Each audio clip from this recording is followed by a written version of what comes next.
nous sommes ici à Dallas avec Dallas. Oui. C'est génial d'être avec vous. Merci de nous recevoir Bien sûr. et de vous adresser à votre public français. Nous parlerons en anglais Oui. tout au long de l'interview. D'accord? Oui. Vous êtes donc en train de tourner la saison 3? On m'a dit que c'était très difficile et que vous avez assisté à plusieurs miracles. Pouvez-vous en parler? Eh bien, au moment où je te parle, il y a 30 minutes, j'ai terminé une journée entière de tournage dans la chaleur du Texas, où il fait très très chaud. Je ne sais pas quelle température il y a en France. Pas autant que ça, oui. L'un des miracles, c'est que nous avons rattrapé le retard. Nous avons filmé tout ce que nous étions censés filmer, bien qu'avec de nombreux jours de tournage, nous avons perdu des heures à attendre que la pluie s'arrête. Nous avons eu plusieurs acteurs qui ont eu le Covid et nous avons dû intervertir des scènes ou changer de jour. C'est de loin la saison la plus difficile de la série. Et c'est de loin l'un des moments les plus compliqués de toute ma carrière. Je suis reparti sur une énorme saison avec 80 jours de tournage sur plusieurs mois, avec beaucoup de problèmes, dont la météo.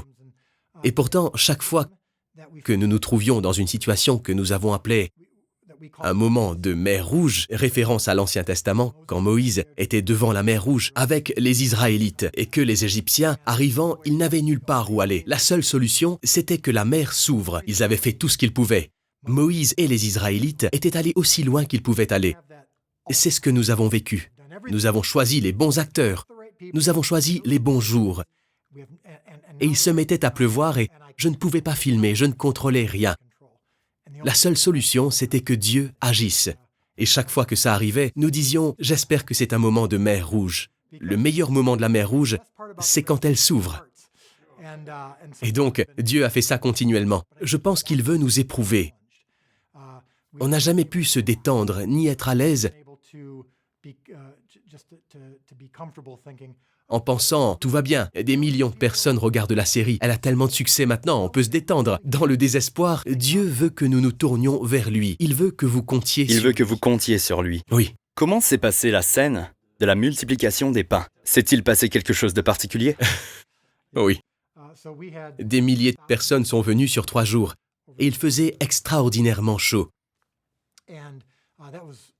On avait des milliers de personnes assises dans un champ en plein soleil. On les amenait pendant quelques heures, puis on les laissait partir et on amenait d'autres, puis on les laissait partir, sinon ils auraient eu trop chaud. C'était un grand défi, mais c'était aussi absolument magnifique. Et il y a eu une scène où Jésus dit « Je vous ai donné de la nourriture spirituelle, mais vous avez aussi besoin de nourriture terrestre. Vous êtes affamés, alors mangeons. » Et tu vois les 12 disciples aller parmi 4000 à 5000 personnes avec leurs paniers qu'ils font passer. Et tu vois tous les gens attraper la nourriture. Et la caméra monte dans les airs, car nous avons un gros bras élévateur. Donc la caméra monte dans les airs et on voit des milliers de personnes prendre la nourriture. C'était tellement beau. C'était très dur, mais ça en valait la peine. Car nous avons saisi quelque chose que nous croyons s'être vraiment passé il y a 2000 ans. Et il se peut que ce soit ce à quoi cela ressemblait. Avoir l'occasion de le montrer de nouveau au monde, c'est ça qui est incroyable. Et toutes les leçons qui viennent de ce récit, c'est le cadeau d'une vie. C'est vraiment le cadeau d'une vie, oui. Oui. C'est peut-être une question un peu personnelle. Et sentez-vous libre d'y répondre ou non. Je vous ai vu diriger toute l'équipe pendant le tournage tout à l'heure. Et je me disais, étiez-vous préparé pour ça? Comment pouvez-vous faire ça? Parce que j'ai vu 100 personnes autour de vous. Tous ces gens, toutes ces caméras. Et en plus, vous écrivez, vous pensez à la prochaine saison. Vous gérez une entreprise. Juste comment faites-vous? Je ne sais pas. Je crois que Dieu, je ne sais pas pourquoi, m'a fait le don de cette série. Je veux le servir bien. Je veux en prendre bien soin, tout en sachant qu'il n'a pas vraiment besoin de moi. Il pourrait utiliser quelqu'un d'autre s'il le voulait, mais il m'a choisi. Donc, je dois le faire bien. Donc, mon travail, c'est de faire le meilleur de mes 5 pains et 2 poissons tous les jours. Je lui offre, s'il choisit de nourrir 5000 personnes, c'est lui qui le fait. Ces 5 pains et 2 poissons ont besoin de beaucoup d'expérience, de temps. Et je pense que je suis un peu fou, obnubilé, je suis infatigable. Je déborde d'énergie. J'ai un trouble de l'attention probable. Je ne sais pas si vous connaissez ça en France, mais ici, en Amérique, c'est très commun. Je peux me concentrer sur plusieurs choses en même temps, donc je pense que cela aide. J'essaie de rester en très bonne santé. Mon temps est limité dans ce monde, et je dois prendre soin de ma famille et de la série. Donc, je dormirai plus tard. Maintenant, nous devons écrire et réaliser. Et je monte aussi la saison 3 et prépare la saison 4. C'est comme si je n'avais pas le choix. Alors quand les 7 saisons seront achevées, je ferai une sieste pendant environ 1 an. Puis je reviendrai et je recommencerai. Mais je veux juste offrir la Bible au monde, tant qu'il y aura des gens dont la vie pourra être impactée. Je me dis, tu sais, peut-être, suis-je le seul capable de le faire? Si Dieu m'a donné ce don, je dois le faire. Il n'est pas question de ralentir, au nom de tous les spectateurs français. Au nom de tous les spectateurs français, merci beaucoup d'avoir répondu à l'appel. Vous avez été choisi. Je suppose qu'il y a un prix à payer. Oui. Il y a un coût élevé à payer, mais d'autres que moi paient des coûts plus élevés. Je suis très privilégié de faire cela en gagnant ma vie, en travaillant avec des gens si formidables. Sincèrement, j'aime mes frères et sœurs français, parce que je sais qu'il y a en France des gens qui me disent qu'ils ont désiré quelque chose d'équivalent depuis longtemps. Si nous pouvons leur offrir le doublage, ça va rejoindre leur culture. Je ne veux pas que ce soit perçu comme une série américaine, même si c'est en anglais.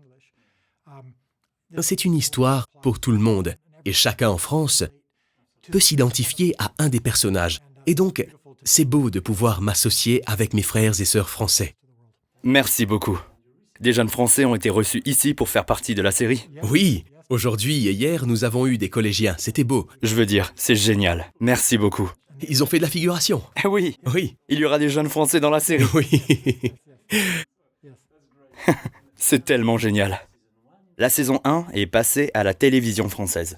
Nous diffuserons la saison 2 pour Noël. Nous ne sommes pas encore à la 3e saison. Au sujet de la saison 2, quand on regarde les épisodes,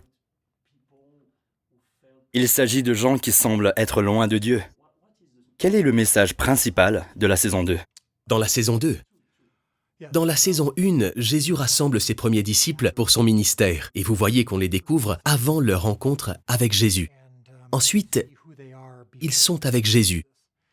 Et on se dit maintenant, avec Jésus, tout va bien se passer, tout va être plus facile maintenant. Jésus va les mener à renverser les Romains parce que leurs vies ont été si difficiles. Et ils réalisent qu'il parle d'un différent type de royaume. Sa façon de voir les choses est différente. Il ne va pas aussi vite qu'espéré. On se questionne sur tout ça dans la saison 2. Et dans l'épisode 3, vous voyez les disciples penser que ce n'est pas du tout ce à quoi ils s'attendaient. Et vont-ils continuer même si c'est différent?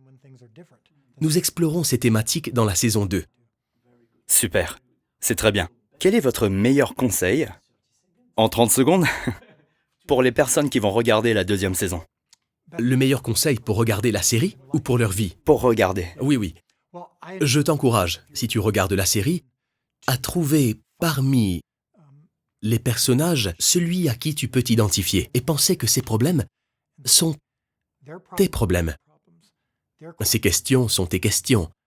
Et quand tu auras trouvé, que tu auras réalisé que ces solutions et ces réponses peuvent également être ma solution et mes réponses, et voir Jésus à travers les yeux de ceux qui l'ont rencontré, réaliser que tu peux être changé et impacté de la même manière qu'eux. Super, merci beaucoup Dallas. Merci. Merci de nous avoir reçus. Merci pour le public français. Merci. Et surtout, bonne chance et bonne Merci. continuation pour cette fabuleuse série. Et on est bon. Bien.